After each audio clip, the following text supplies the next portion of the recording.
Now, U.S. National Parks traveler Mikah Meyer wrapped up his journey through southwestern Texas with a visit to Big Bend National Park, a vast landscape known for its stark desert beauty and the scenic Rio Grande that forms part of the boundary between the U.S. and Mexico. He shared highlights of his 4 action-packed days with VOA's Julie Taboh.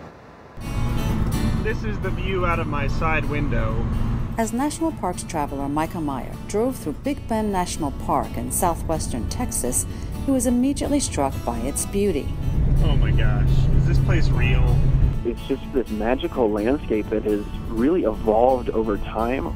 That magical landscape covers more than 324,000 hectares, ranging from dry, hot desert to cool mountains, and part of the Rio Grande, which forms the natural 1,600-kilometer-long border between Texas and Mexico. It's like something straight out of a Wild Wild West movie. The park's varied landscape is home to a wide variety of plant and animal species. Mikah got to enjoy some of that diversity up close at the Rio Grande Village Nature Trail on the banks of the river.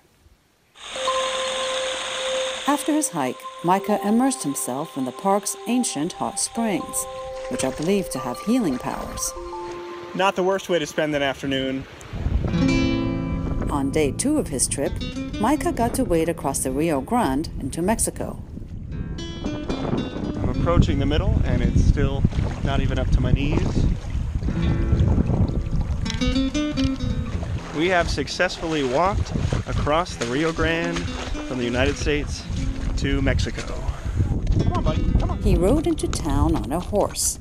¿Cómo estás? Bien, ¿y tú? Bien, bien. After entering the town of Boquillas, visitors are supposed to check in at Mexican customs. And after doing that, he stopped for lunch. I'm starting out with 3 vegetarian tacos and corn tortillas. After wading back across the Rio Grande, Mikah headed for the Chisos Mountains. It was dry and my glasses were fogging up and I had sunscreen in my eyes and I was sweating and my nose was running because it was cold up there. I felt so miserable, but it was so gorgeous that I couldn't help but keep a pep in my step and keep going. Come on, Mikah. You can do it. He made it all the way to Emery Peak, the highest point in Big Bend National Park. Whew. Did it. By day 3, Mikah was ready for some canoeing. Starting at the mouth of the Santa Elena Canyon, he got to enjoy a float down the Rio Grande River, at least for part of the journey. The water was so shallow in some areas, the canoes had to be towed. One of the guides is pulling 2 canoes at the same time to help get people over these really shallow parts.